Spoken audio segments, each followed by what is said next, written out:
Mamá, financié un auto para mi esposa a tu nombre, así que paga las cuotas a tiempo cada mes, porque nosotros no tenemos dinero ahora. Esas fueron las palabras exactas que mi hijo me dijo por teléfono, sin pedir permiso, sin consultarme, como si yo fuera simplemente su alcancía personal. Ni siquiera tuvo la decencia de decírmelo en persona. Una llamada de 30 segundos donde me informó que yo ahora tenía una deuda de miles de dólares que nunca autoricé, para un auto que jamás vería, para una mujer que me trataba como su sirvienta. Y lo peor de todo es que no fue una pregunta, fue una orden. Mi propio hijo me estaba ordenando pagar por los caprichos de su esposa mientras ellos vivían la gran vida.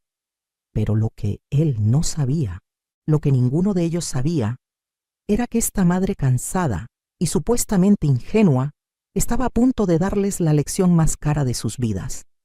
Sigue mi historia hasta el final y comenta la ciudad desde donde me estás viendo para saber qué tan lejos ha llegado mi relato.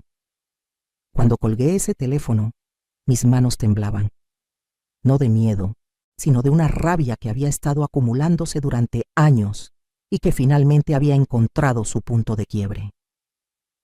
Me quedé mirando la pantalla del celular durante varios minutos, releyendo el mensaje de confirmación del banco que había llegado justo antes de la llamada de mi hijo.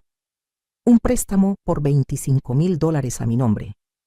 $25,000 que yo no había pedido. $25,000 para un auto que mi nuera había estado presumiendo en sus redes sociales toda la semana, etiquetando la agencia, posando junto al vehículo como si fuera una influencer, mientras yo ni siquiera sabía que mi nombre estaba siendo usado. Me llamo Rosa María Contreras y tengo 68 años. 68 años de los cuales pasé los últimos 40 sacrificándome por mis hijos, especialmente por Roberto, mi hijo menor. Desde que mi esposo murió cuando Roberto tenía apenas 12 años, yo me convertí en padre y madre. Trabajé dobles turnos en una fábrica textil durante 15 años para poder darles educación. Mis manos todavía tienen las cicatrices de las máquinas de costura. Mis rodillas crujen cada mañana por todas esas horas de pie. Mi espalda nunca se recuperó completamente de cargar bultos de tela que pesaban más que yo misma. Pero todo valía la pena. O eso me decía a mí misma cada noche cuando llegaba a casa tan cansada que apenas podía quitarme los zapatos. Cuando Roberto conoció a Jessica hace 6 años, yo quise creer que había encontrado una buena mujer. Quise creer que finalmente mi hijo tendría a alguien que lo cuidara como yo lo había cuidado toda su vida. Qué ingenua fui. Desde el primer día, Jessica me dejó claro que yo era un estorbo en su vida perfecta. En la cena de presentación, ella llegó tarde 1 hora sin disculparse. Se sentó en la mesa que yo había preparado con tanto cariño y procedió a criticar cada platillo. Que las enchiladas estaban muy picantes, que el arroz estaba muy seco, que en su casa su madre cocinaba mucho mejor. Roberto no dijo nada. Solo sonrió nervioso y me miró como pidiéndome que no hiciera escándalo. Esa fue la primera vez que tragué mi orgullo por él. No sería la última. Vendí mi pequeña casa, la única propiedad que tenía a mi nombre, la casa donde crié a mis hijos, donde había compartido 20 años felices con mi esposo, donde cada rincón tenía una memoria. La vendí porque Roberto me dijo que necesitaba ayuda para el enganche de su casa nueva. Me dijo que Jessica estaba embarazada, que necesitaban espacio, que era por mi futuro nieto. Les di el 80% del dinero de la venta. 80%. Me quedé con apenas lo suficiente para rentar un pequeño departamento de 2 habitaciones en una zona menos bonita de la ciudad. Les di $300,000 de los $370,000 que obtuve. Y ni siquiera recibí un gracias sincero. Jessica me abrazó con esa sonrisa falsa que ya empezaba a reconocer y me dijo que era lo mínimo que podía hacer por mi hijo, después de todo lo que él había sufrido sin padre. Como si yo no hubiera sufrido también. Como si yo no hubiera perdido al amor de mi vida y aún así me hubiera levantado cada día por mis hijos. El embarazo resultó ser mentira. 3 meses después de comprar la casa, Jessica confesó entre risas en una reunión familiar que nunca estuvo embarazada, que solo lo había dicho para convencer a Roberto de comprar la casa más grande. Todos rieron. Yo me quedé helada, con mi taza de café a medio camino hacia mis labios. Había vendido la casa de mis recuerdos por una mentira. Pero cuando busqué los ojos de Roberto, esperando ver aunque sea un poco de vergüenza o incomodidad, él solo se encogió de hombros y me dijo que de todas formas ya tenían la casa y que algún día sí tendrían hijos. Tragué saliva y seguí tomando mi café como si nada. Ya me estaba acostumbrando a tragar veneno con una sonrisa. Pero mi sacrificio no terminó ahí. Nunca terminaba. Después vino el negocio de Roberto. Necesitaba capital para abrir una tienda de repuestos de autos. Era su sueño, me dijo. Su oportunidad de ser alguien en la vida.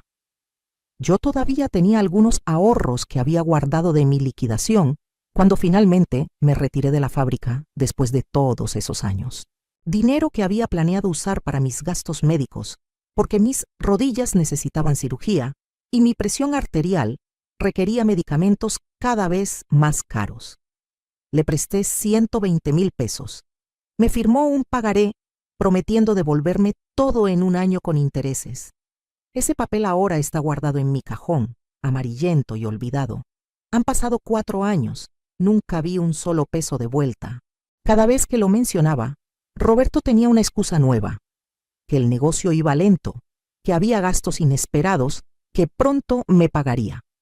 Eventualmente dejé de preguntar porque Jessica empezó a hacer comentarios sobre que las madres no deberían cobrarles a sus hijos, que el dinero familiar debía quedarse en familia, que yo era egoísta por querer recuperar mi propio dinero.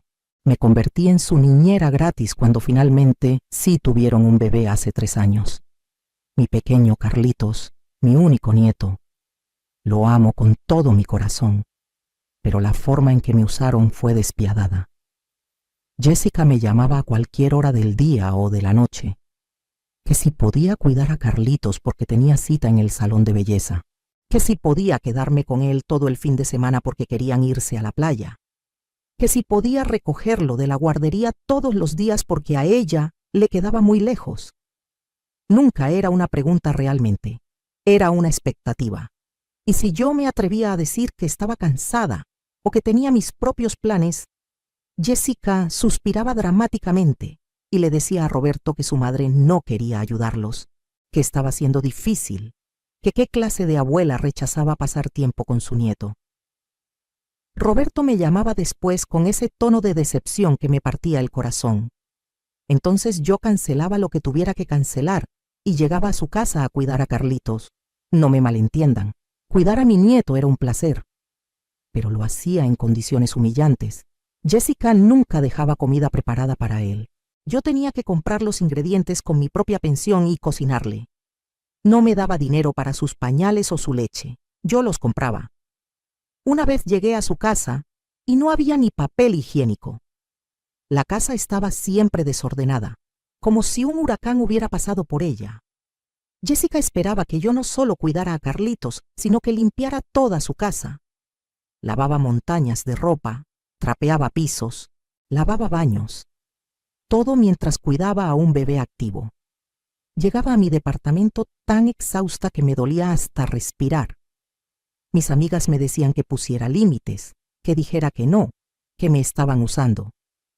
Pero cada vez que pensaba en hacerlo, veía la carita de Carlitos y mi resolución se derretía. Además, Roberto siempre sabía exactamente qué decir para hacerme sentir culpable. Me recordaba todo lo que él había pasado sin padre. Me decía que las familias se apoyan mutuamente. Me hacía sentir que ser una buena madre significaba sacrificarlo todo, siempre, sin esperar nada a cambio. El colmo llegó cuando empezaron a pedirme dinero prestado cada mes para sus gastos. No eran cantidades pequeñas, 2,000 pesos aquí, 3,000 allá. Para la luz, para el gas, para el supermercado. Siempre con promesas de devolverlo la siguiente quincena. Nunca lo devolvían. Mi pensión de la fábrica es de apenas 6,000 pesos al mes. Después de mi renta de 3,500 pesos, me quedaban 2,500 para todo lo demás.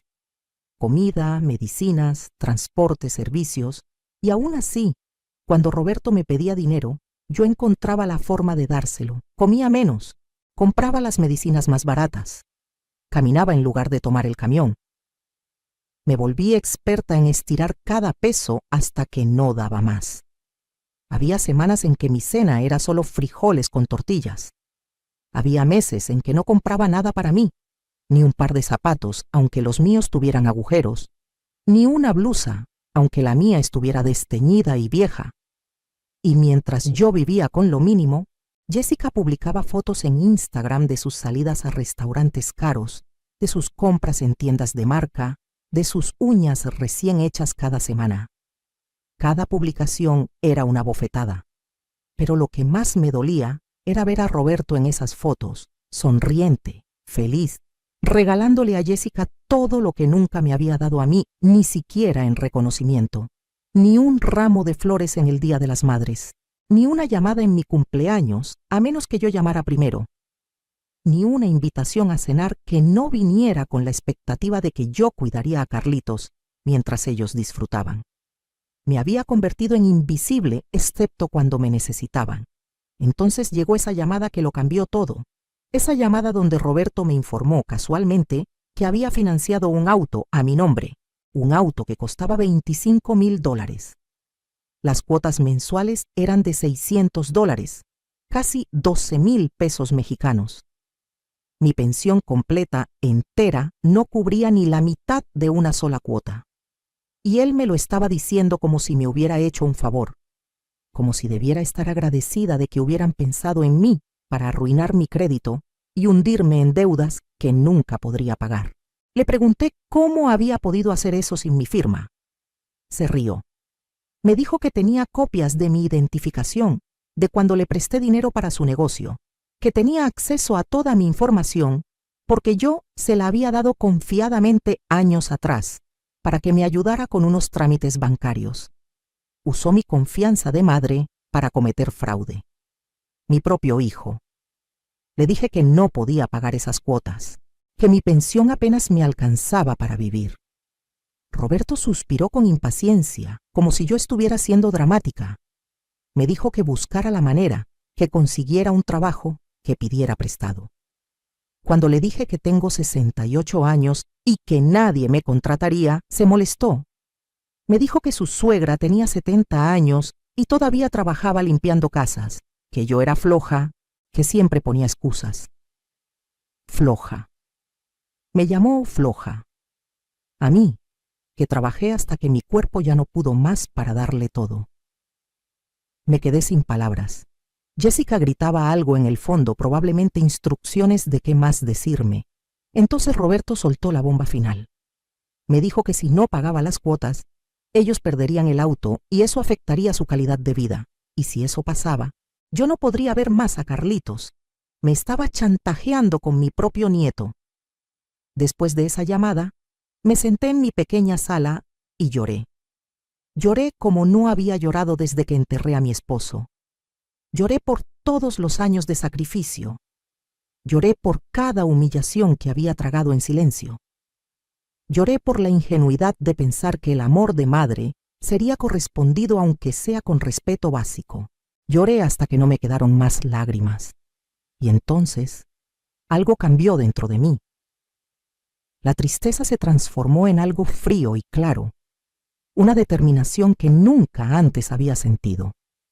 Llevaba décadas siendo la víctima perfecta, la madre abnegada que todo lo permitía.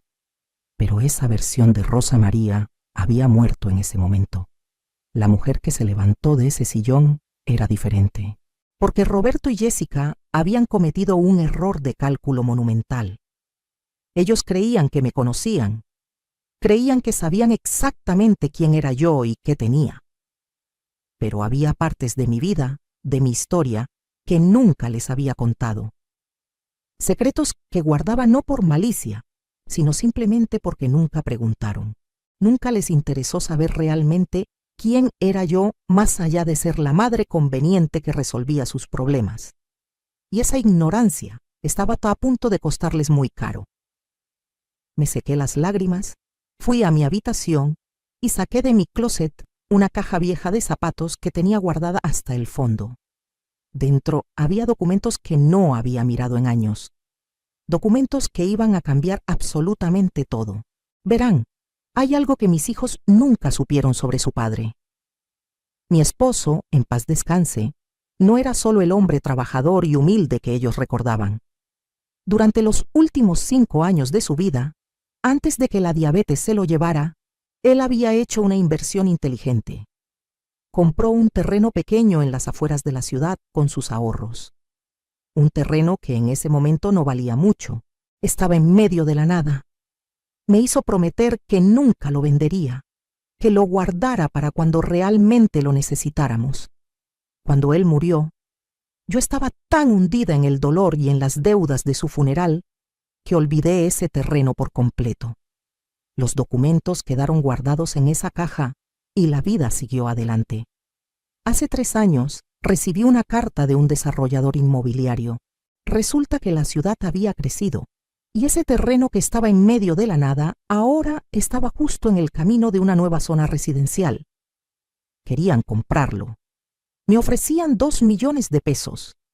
2 millones. Casi me desmayo cuando leí la cifra. Pero algo me detuvo de vender inmediatamente. Una vocecita en mi cabeza me dijo que esperara, que investigara más.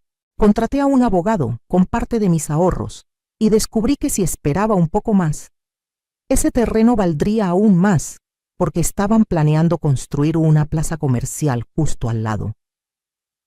El abogado me aconsejó esperar y rentar el terreno mientras tanto a una compañía que necesitaba espacio para almacenamiento temporal. Seguí su consejo.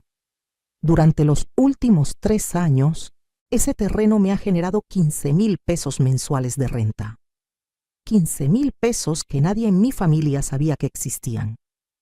Ese dinero lo guardaba en una cuenta bancaria separada, que abrí específicamente para eso. No lo gasté. Ni un peso. Lo dejé acumularse. Además, hace 6 meses, finalmente llegó la oferta que mi abogado había estado esperando. Un desarrollador grande quería comprar el terreno por 5 millones de pesos. 5 millones. Acepté la oferta y la venta se cerró hace 4 meses. Después de pagarle al abogado y los impuestos, me quedaron 4,400,000 pesos limpios en mi cuenta. Sumados a los ahorros de las rentas, tenía un total de 4,900,000 pesos que mis hijos no sabían que existían. ¿Por qué nunca les dije? Al principio, era porque quería asegurarme de que el dinero estuviera realmente en mi cuenta, que todo fuera legal y seguro. Luego, algo en mi interior me dijo que me quedara callada un poco más. Quizás era intuición, quizás era que ya estaba cansándome de cómo me trataban, y alguna parte de mí sabía que ese dinero era mi salida, mi seguro. Y qué bueno que hice caso a esa intuición, porque ahora tenía en mis manos no solo los recursos para liberarme, sino también el poder de enseñarles una lección que nunca olvidarían. Pero tenía que ser inteligente. No podía simplemente confrontarlos y ya. Eso sería demasiado fácil, y ellos no aprenderían nada realmente. Necesitaba un plan. Esa noche no dormí. Me quedé despierta en mi cama, mirando el techo, armando mi estrategia pieza por pieza. A la mañana siguiente, llamé a Roberto. Puse mi mejor voz de madre preocupada y derrotada. Le dije que tenía razón, que yo buscaría la forma de pagar las cuotas del auto, que no quería problemas, que no quería perder a mi nieto. Podía escuchar su sonrisa satisfecha a través del teléfono. Me dijo que sabía que yo entendería, que así se comportaban las buenas madres. Cada palabra era un cuchillo, pero yo sonreí y asentí, y fui la madre sumisa que ellos esperaban, porque ahora yo estaba jugando un juego diferente, un juego donde yo tenía todas las cartas y ellos ni siquiera sabían que estábamos jugando. Durante las siguientes semanas, me comporté exactamente como siempre. Seguí cuidando a Carlitos cuando me lo pedían. Seguí limpiando su casa.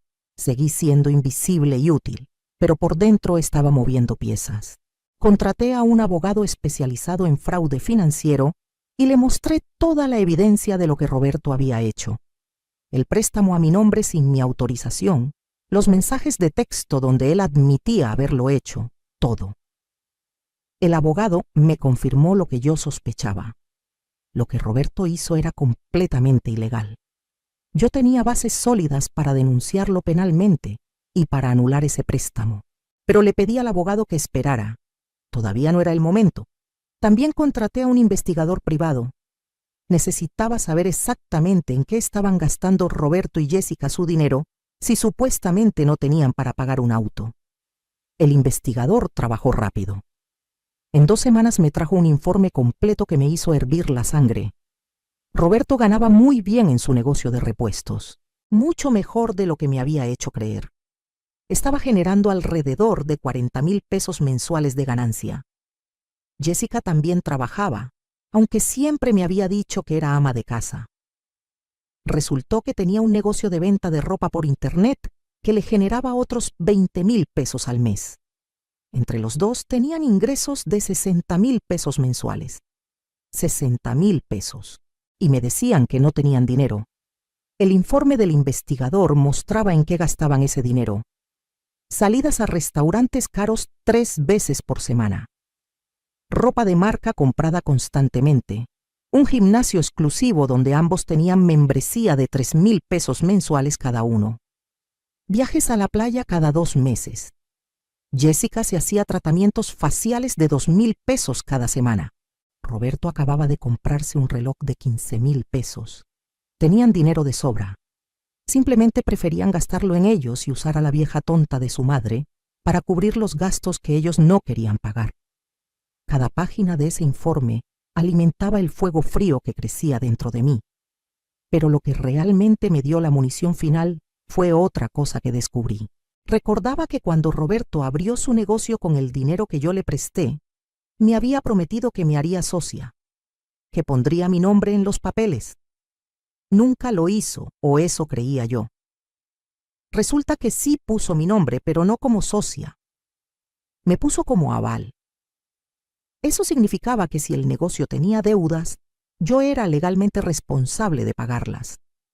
Usó mi nombre y mi firma, falsificó mi autorización de nuevo, para conseguir créditos comerciales que él usó para expandir su negocio. Mi nombre estaba en documentos que yo nunca había visto, comprometiéndome a deudas que yo desconocía. Mi abogado casi se cae de la silla cuando le mostré lo que había descubierto. Me dijo que esto era aún más grave que lo del auto, que Roberto podía ir a prisión por esto. Perfecto. Ahora tenía todo lo que necesitaba. Pero todavía no hacía mi movimiento. Necesitaba el momento exacto, la oportunidad perfecta. Y esa oportunidad llegó 3 semanas después. Jessica organizó una fiesta grande en su casa para celebrar el cumpleaños número 30 de Roberto. Invitó a toda la familia extendida, a los amigos, a los vecinos.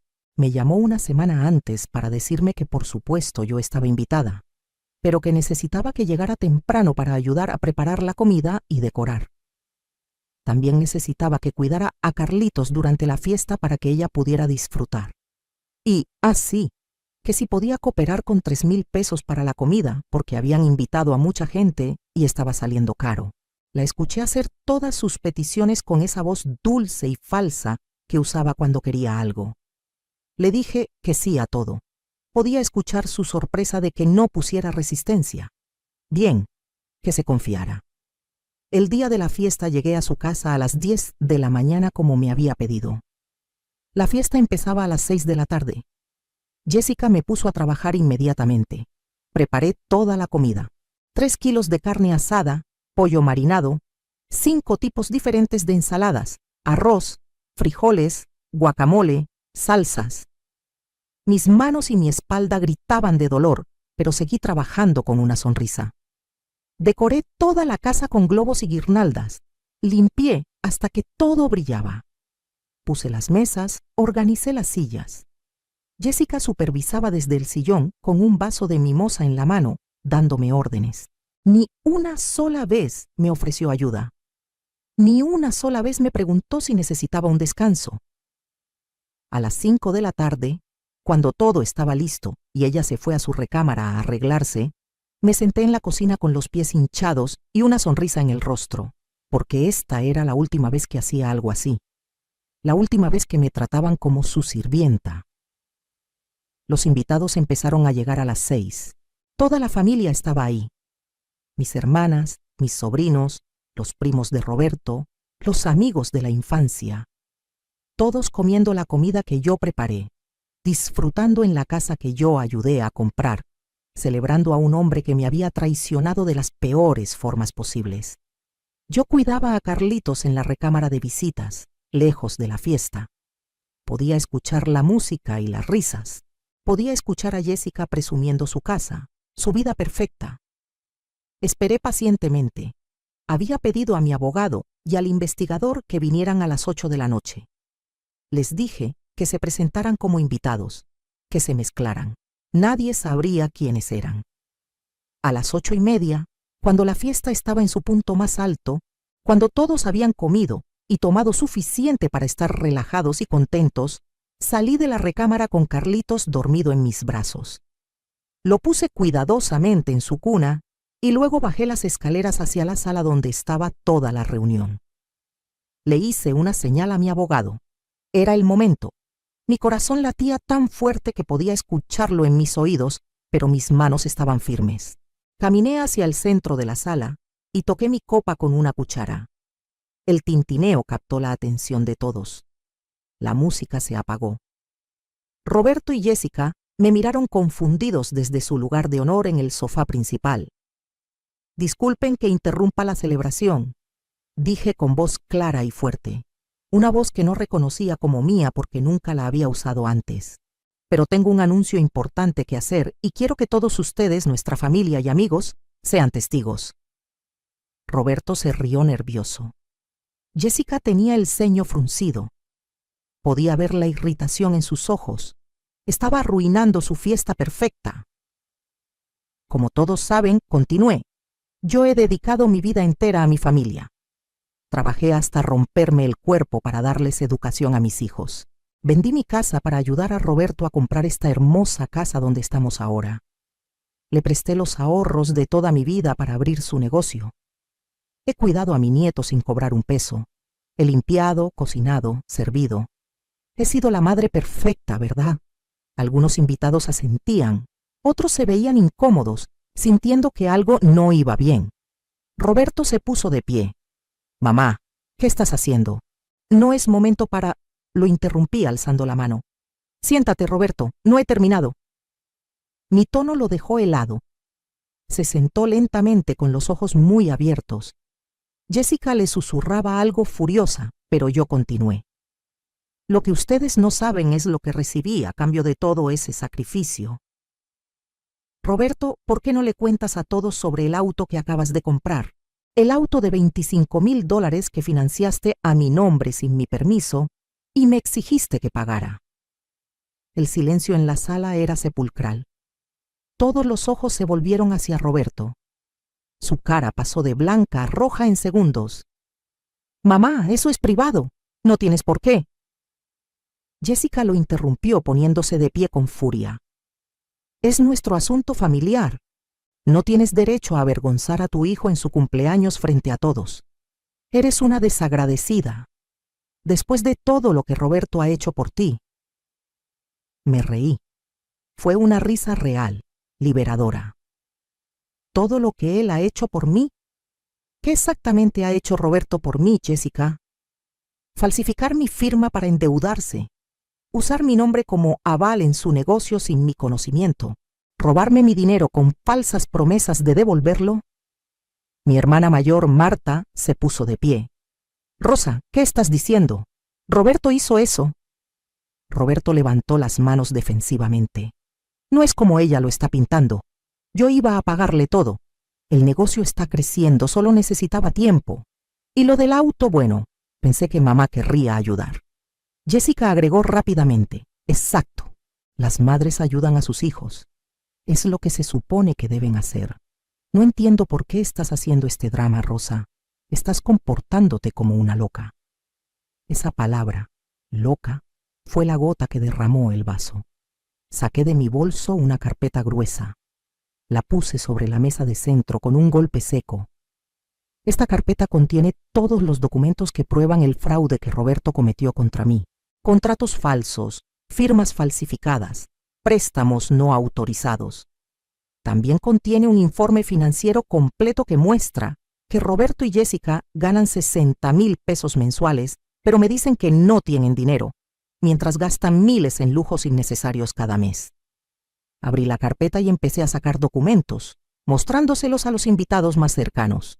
Fotos de los estados de cuenta de Roberto, fotos de las compras excesivas de Jessica, el contrato del auto a mi nombre, todo.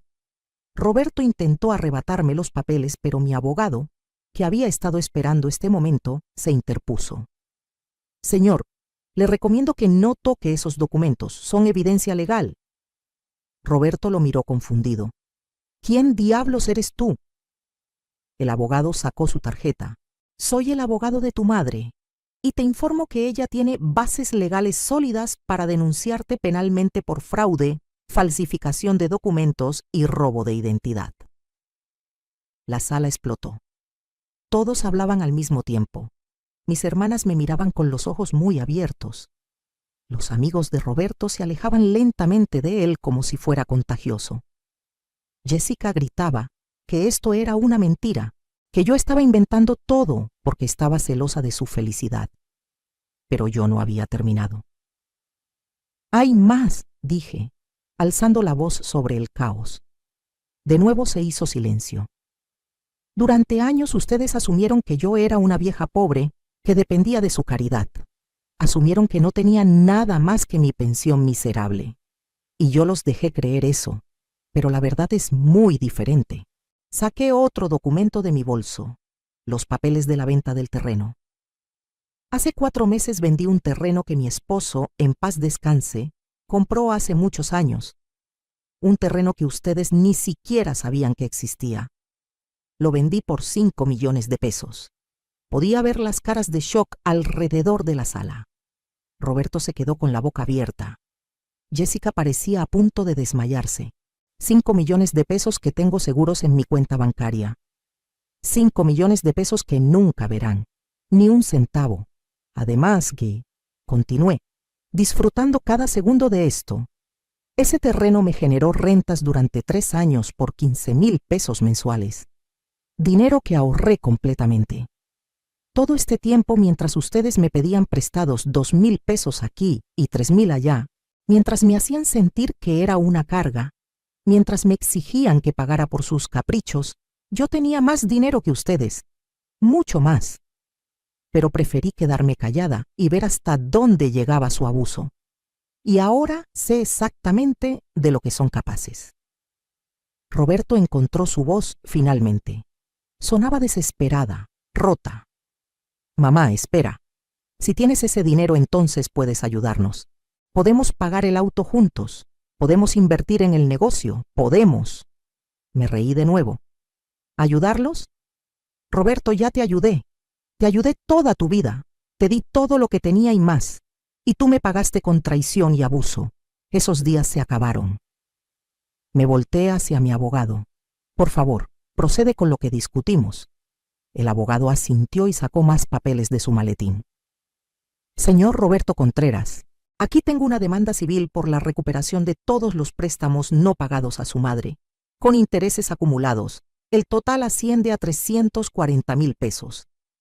También tengo una denuncia penal lista para presentarse mañana por la mañana ante el Ministerio Público por los delitos de fraude y falsificación de documentos. Y finalmente, tengo una solicitud para anular el préstamo del automóvil que fue obtenido fraudulentamente a nombre de la señora Rosa María Contreras. Jessica gritó. Literalmente gritó como niña pequeña haciendo berrinche. No pueden hacer esto. Es su hijo. Las madres no demandan a sus hijos. Esto es monstruoso. Me acerqué a ella, mirándola directamente a los ojos. ¿Sabes qué es monstruoso, Jessica? Usar y abusar de una mujer de 68 años que lo único que hizo fue amar demasiado. Eso es monstruoso. Robarle su tranquilidad, su dinero, su dignidad. Eso es monstruoso. Yo solo estoy recuperando lo que es mío. Me volví hacia Roberto. Por un momento vi al niño pequeño que había sido, al niño que lloró en mis brazos cuando su padre murió. Pero ese niño había crecido y se había convertido en un hombre que no reconocía. Un hombre que me veía como un recurso a explotar en lugar de una madre a respetar. Tenías una madre que hubiera dado la vida por ti, le dije suavemente. Tenías una madre que trabajó hasta quebrarse para darte oportunidades. Tenías una madre que te amaba incondicionalmente y la desperdiciaste. La usaste, la traicionaste y ahora pagarás las consecuencias de esas decisiones. Roberto tenía lágrimas en los ojos. No sé si eran de arrepentimiento o solo miedo a las consecuencias legales. Honestamente, ya no me importaba. Pero mamá, balbuceó, soy tu hijo. No puedes hacerme esto. La familia no se trata así. Lo miré fijamente. Tienes razón. La familia no se trata así. Deberías haberlo recordado antes de tratarme como lo hiciste. Mi hermana Marta se acercó, puso su mano en mi hombro. Rosa, estoy orgullosa de ti. Debiste hacer esto hace años. Otros familiares empezaron a acercarse, ofreciendo su apoyo, disculpándose por no haber visto lo que estaba pasando. Roberto y Jessica se quedaron solos en su sofá, rodeados de los restos de su fiesta arruinada, mientras todos los demás se agrupaban a mi alrededor. El investigador privado, que también había estado mezclado entre los invitados, se acercó y me entregó un sobre. Los documentos adicionales que pidió, señora. Todo está en orden. Saqué los papeles del sobre. Era una demanda de desalojo. Verán, cuando investigué más a fondo la casa que Roberto compró con mi dinero, descubrí algo interesante. Aunque yo solo di el 80% del enganche, el contrato especificaba que cualquier persona que contribuyera con más del 50% del enganche tenía derechos legales sobre la propiedad. Roberto nunca leyó la letra pequeña. Yo sí. Ah, y una cosa más, dije, mostrándole los papeles a Roberto. Esta casa, la casa que compré en su mayoría con mi dinero, legalmente me pertenece un 60%, y estoy ejerciendo mi derecho de venderla. Ya tengo un comprador interesado que ofrece un muy buen precio. Tienen 30 días para desalojar. Jessica se desmayó. Literalmente se desmayó. Hubo conmoción mientras varios invitados la atendían, la abanicaban, le traían agua. Roberto me miraba como si fuera un monstruo salido de sus pesadillas. No puedes dejarnos sin casa. Tenemos un hijo, tu nieto. ¿Qué va a pasar con Carlitos? Esa pregunta me dolió, porque yo amaba a Carlitos con todo mi corazón. Pero ya había pensado en eso también. Carlitos estará bien. Ustedes ganan 60,000 pesos al mes. Pueden rentar un lugar perfectamente adecuado con esos ingresos. De hecho, probablemente deberían empezar a buscar pronto porque el reloj está corriendo. El abogado agregó, y señor Contreras, le recomiendo encarecidamente que llegue a un acuerdo con su madre respecto a las demandas civiles y penales. Si esto va a juicio, podría enfrentar hasta 8 años de prisión por los delitos cometidos. Sin embargo, si llegan a un acuerdo de pago y restitución, la señora Contreras está dispuesta a no presentar los cargos penales. Roberto cayó de rodillas. Literalmente se arrodilló frente a mí. Por favor, mamá, perdón, lo siento tanto. Fui un idiota, fui egoísta. Por favor, no hagas esto. Te prometo que cambiaré. Te pagaré todo. Haré lo que sea. Jessica, que había recuperado la conciencia, también se arrastró hacia mí. Rosa, por favor, tienes razón. Nos comportamos horriblemente. Pero dame otra oportunidad. Seré mejor nuera. Te respetaré. Por favor, piensa en Carlitos. No puede crecer sin su casa, sin su familia. Las miré a ambos ahí, arrodillados, suplicando. Una parte de mí, la parte que había sido madre abnegada durante décadas, quería ceder. Quería perdonar y olvidar y volver a cómo estaban las cosas. Pero esa parte era la parte que me había metido en este problema en primer lugar. La nueva Rosa María, la Rosa María que finalmente había encontrado su voz y su valor, sabía que ceder ahora sería traicionarme a mí misma. Se acabó, dije firmemente. Voy a proceder con todo. La demanda civil, la venta de la casa, todo. Pero les voy a dar una oportunidad que ustedes nunca me dieron a mí, la oportunidad de aprender y crecer. Tienen 30 días para encontrar un nuevo lugar. Tienen 6 meses para pagarme los 340,000 pesos que me deben, con un plan de pagos razonable que mi abogado les presentará. Si cumplen con esos pagos puntualmente, no presentaré los cargos penales. Pero si se atrasan aunque sea un día, o si intentan cualquier otro engaño, los meteré a la cárcel sin pensarlo 2 veces. Y respecto a Carlitos, podré verlo cuando yo quiera, bajo mis términos, no los de ustedes. Estas son mis condiciones. Tómenlas o déjenlas. Roberto aceptó inmediatamente, asintiendo desesperadamente. Jessica también, aunque podía ver el odio en sus ojos. No me importaba. Ya no necesitaba que me quisieran, solo necesitaba que me respetaran y me dejaran en paz. Me volví hacia los invitados que seguían en la sala, testigos de todo este drama. Lamento haber arruinado la fiesta, pero necesitaban saber la verdad. Necesitaban ver quién realmente es mi hijo y qué me ha hecho. Gracias por su tiempo. Tomé mi bolso y caminé hacia la puerta. Mi hermana Marta me siguió, junto con varios otros familiares que querían asegurarse de que estuviera bien. Atrás dejé a Roberto y Jessica en los restos de su fiesta destruida, rodeados de decoraciones festivas que ahora parecían crueles burlas de la celebración que había sido. Los siguientes 30 días fueron un torbellino. Roberto y Jessica encontraron un departamento para rentar, mucho más modesto que su casa, en un barrio menos exclusivo. Los ayudé a empacar, no por ellos, sino por Carlitos. No quería que mi nieto sufriera más de lo necesario por los errores de sus padres. Durante el proceso de mudanza, Jessica apenas me hablaba. Roberto intentaba de vez en cuando iniciar conversaciones, tratando de reconstruir algo de nuestra relación, pero todo se sentía forzado y falso. La confianza estaba rota, quizás para siempre.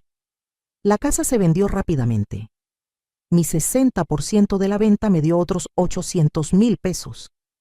Roberto recibió su 40%, que usó para pagar deudas que yo ni siquiera sabía que tenía. Empezaron a pagarme los 340,000 pesos en cuotas mensuales de 15,000 pesos. Era un sacrificio para ellos, podía verlo. Tuvieron que recortar drásticamente sus gastos. No más restaurantes caros, no más compras de ropa de marca, no más viajes. Jessica tuvo que empezar a cocinar en casa, algo que aparentemente nunca había hecho mucho. Roberto trabajaba más horas en su negocio. Por primera vez en sus vidas, estaban sintiendo la presión financiera real, la presión que yo había sentido toda mi vida. Y honestamente, les hacía bien. El préstamo fraudulento del auto fue anulado legalmente. La agencia tuvo que recuperar el vehículo y cancelar la deuda a mi nombre. Mi crédito fue restablecido. Roberto y Jessica perdieron el auto y tuvieron que empezar a usar transporte público. Cada vez que pensaba en Jessica subiendo al camión con sus tacones caros, me daba una pequeña satisfacción. Pero lo más importante fue lo que cambió en mí. Con mi nueva seguridad financiera, me mudé a un departamento hermoso en un edificio con seguridad, elevador y una pequeña terraza donde podía tener plantas. Por primera vez en décadas, tenía un espacio que era verdaderamente mío, que nadie podía quitarme. Contraté a un contador profesional para manejar mis inversiones. Puse la mayor parte de mi dinero en cuentas de ahorro de alto rendimiento y fondos de inversión conservadores. El resto lo guardé en una cuenta corriente para mis gastos diarios. Empecé a vivir con un presupuesto cómodo de 20,000 pesos mensuales, dejando el resto para crecer. Por primera vez en mi vida, podía comprar lo que necesitaba sin culpa o estrés. Me compré ropa nueva, bonita, no de marca cara como Jessica, sino ropa de buena calidad que me hacía sentir bien. Me uní a un grupo de yoga para adultos mayores. Empecé a ir a terapia para procesar décadas de abuso emocional que había normalizado. Mi terapeuta me ayudó a entender que ser una buena madre no significaba sacrificarlo todo hasta desaparecer. Me ayudó a establecer límites saludables, algo que nunca antes había hecho. Reconecté con viejas amigas que había descuidado durante años, porque estaba siempre disponible para Roberto. Descubrí que tenía una vida más allá de ser madre y abuela. Veo a Carlitos 2 veces por semana. Roberto y Jessica me lo traen a mi departamento y lo recogen después. Durante esas visitas es solo Carlitos y yo. Jugamos, leemos libros, cocinamos juntos. Le estoy enseñando español correctamente, no la mezcla descuidada que habla en casa. Le cuento historias sobre su abuelo, sobre la familia, sobre nuestras raíces. Y más importante, le estoy mostrando con mi ejemplo que las personas, especialmente las mujeres, especialmente las abuelas, tienen valor más allá de lo que pueden dar a otros, que merecemos respeto, que merecemos amor verdadero, no amor condicional basado en nuestra utilidad. Roberto y yo tenemos una relación cordial ahora, pero distante. Nunca volvió a ser mi hijo en el sentido profundo que alguna vez fue. Quizás con tiempo y mucho trabajo podríamos reconstruir algo, pero honestamente no estoy segura de querer hacerlo. He aprendido que algunas relaciones, incluso las familiares, a veces necesitan terminar o transformarse radicalmente. Y está bien. No soy mala madre por protegerme. No soy mala persona por exigir el respeto básico que merezco. Jessica y yo nunca seremos amigas. Ella todavía me culpa por destruir su vida, aunque fue su propia avaricia y crueldad lo que causó todo. A veces la veo cuando deja o recoge a Carlitos y puedo ver el resentimiento en sus ojos. Pero ya no me afecta. Su opinión sobre mí dejó de importarme el día que decidí valorarme a mí misma. La familia extendida tuvo reacciones mixtas a todo lo que pasó. Algunos, como mi hermana Marta, me apoyaron completamente y me dijeron que debía haberlo hecho años antes. Otros pensaron que fui demasiado dura, que las familias deben perdonar siempre, que lavé la ropa sucia en público innecesariamente. Pero incluso esas voces críticas se callaron cuando les mostré toda la evidencia de lo que me habían hecho. Es fácil juzgar desde afuera cuando no conoces toda la historia. Y la verdad es que ya no me importa lo que piensen. Por primera vez en mi vida estoy viviendo para mí, no para cumplir las expectativas de otros. Han pasado 8 meses desde esa fiesta de cumpleaños que cambió todo. Roberto ha pagado religiosamente sus cuotas mensuales. Aparentemente el miedo a la cárcel es un gran motivador. Le quedan aún 11 meses de pagos. No sé qué pasará después, si intentará reconstruir nuestra relación o si simplemente seguiremos siendo cordiales y distantes. Honestamente, estoy en paz con cualquier resultado. Mi felicidad ya no depende de él. Mi valor como persona ya no está definido por mi rol de madre sacrificada. Soy Rosa María Contreras, una mujer de 68 años que finalmente aprendió a defenderse. He estado usando parte de mi dinero para ayudar a otras mujeres. Doné 100,000 pesos a un refugio para mujeres víctimas de violencia doméstica. Me uní como voluntaria a un grupo que ayuda a mujeres mayores a entender sus derechos legales y financieros. Cada vez que veo a una mujer mayor siendo ignorada, menospreciada o abusada por su familia, veo mi reflejo del pasado y hago todo lo que puedo por darles las herramientas que yo no tuve durante tanto tiempo. Les enseño que nunca es demasiado tarde para defenderse, que el amor propio no es egoísmo, que poner límites no te hace mala madre, mala esposa o mala abuela, te hace una persona saludable. La otra semana, una mujer de 72 años vino al grupo de apoyo llorando. Su hija le había vaciado su cuenta de ahorros, prometiendo invertir el dinero y duplicarlo. Por supuesto, la hija gastó todo en un auto de lujo y unas vacaciones a Europa. Esta mujer se sentía avergonzada, estúpida, como si fuera su culpa por confiar. Le conté mi historia. Le mostré que no estaba sola, que el abuso financiero por parte de familiares es más común de lo que la gente cree. especialmente hacia adultos mayores. Le di el contacto de mi abogado. La semana pasada me llamó para decirme que había presentado una demanda contra su hija. Estaba aterrada, pero también aliviada. Me agradeció por darle el valor. Le dije que el valor siempre estuvo dentro de ella, solo necesitaba permiso para usarlo. Mi vida ahora es tranquila, pero es una tranquilidad ganada, no impuesta. Me despierto cuando quiero, no cuando alguien me llama exigiendo que cuide niños o limpie casas. Desayuno en mi terraza viendo salir el sol. Voy a mi clase de yoga. Almuerzo con amigas. Leo libros que siempre quise leer pero nunca tuve tiempo. Cocino solo para mí, las cosas que me gustan en las porciones que quiero. Mi departamento está limpio pero no obsesivamente, y si un día no me da gana limpiar, no lo hago y no me siento culpable. Nadie me está juzgando, nadie me está exigiendo. Soy libre. Extraño a veces la cercanía que pensaba que tenía con Roberto. Sí, pero me he dado cuenta de que esa cercanía era unilateral. Yo me sentía cerca de él porque lo amaba incondicionalmente. Él nunca sintió esa cercanía porque para él yo era una herramienta, un recurso. Y no puedes extrañar algo que nunca realmente existió de la forma que creías. Es como extrañar un espejismo. Me arrepiento de cómo manejé todo. A veces me pregunto si pude haber sido menos dramática, si pude haber confrontado a Roberto en privado en lugar de en su fiesta de cumpleaños frente a toda la familia.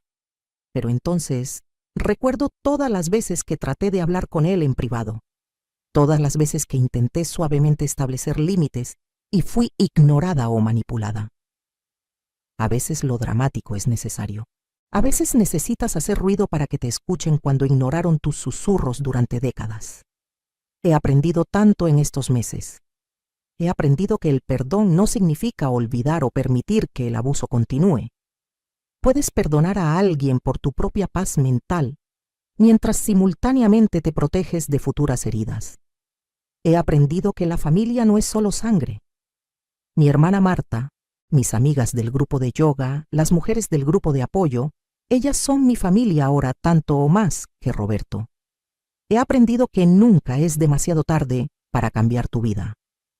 A los 68 años, cuando muchas personas piensan que sus vidas ya están definidas, yo estoy empezando de nuevo. Y es aterrador y emocionante y liberador todo al mismo tiempo. También he aprendido sobre mí misma. He aprendido que soy más fuerte de lo que pensaba. Durante años me vi como una víctima, como alguien a quien le pasaban cosas. Pero la verdad es que tenía poder todo el tiempo. Tenía el poder de decir que no. Tenía el poder de establecer límites. Tenía el poder de alejarme de situaciones tóxicas. Solo que había sido condicionada toda mi vida a creer que usar ese poder me hacía mala persona, mala madre. La sociedad nos enseña que las madres deben sacrificarlo todo, que nuestro valor está en cuánto podemos dar, cuánto podemos aguantar. Es una mentira. Es una mentira cruel que nos mantiene encadenadas a relaciones abusivas bajo el disfraz del amor. Si pudiera hablar con la Rosa María de hace un año, la que lloraba sola en su departamento después de esa llamada telefónica de Roberto, le diría que se avecinan tiempos difíciles, pero también liberadores. Le diría que encontrará una fortaleza dentro de sí misma que no sabía que existía. Le diría que está bien poner sus necesidades primero por una vez en la vida. Le diría que el amor verdadero, ya sea de hijos, pareja o familia, no te deja vacía y agotada. El amor verdadero te llena, te apoya, te respeta. Y cualquier cosa menos que eso no merece llamarse amor, sin importar cuánto lo justifiquemos con etiquetas familiares. ¿Qué harías tú en mi lugar? ¿Aguantarías años de abuso y explotación por el ideal del amor maternal incondicional? ¿O te defenderías como yo finalmente lo hice? Comenta abajo tu opinión. Y si estás pasando por algo similar, si sientes que tu familia te está usando, te está faltando al respeto, escúchame, no estás sola. Tienes opciones, tienes poder, tienes derecho a una vida digna sin importar tu edad. No es egoísmo cuidar de ti misma, es supervivencia, es respeto propio, es amor propio. Y ese es el tipo de amor más importante de todos. Mi historia no tiene un final de cuento de hadas donde la familia se reconcilia completamente y todos aprenden sus lecciones y vivimos felices para siempre. La vida real rara vez funciona así, pero tiene un final donde yo, Rosa María Contreras, finalmente me pongo primera en mi propia vida, donde camino con la cabeza en alto sabiendo que me defendí, donde duermo tranquila sin deudas que no autoricé, sin exigencias que no puedo cumplir, sin culpa que no merezco. Y eso, para mí, es mucho mejor que cualquier cuento de hadas, porque es real, es mío y nadie puede quitármelo.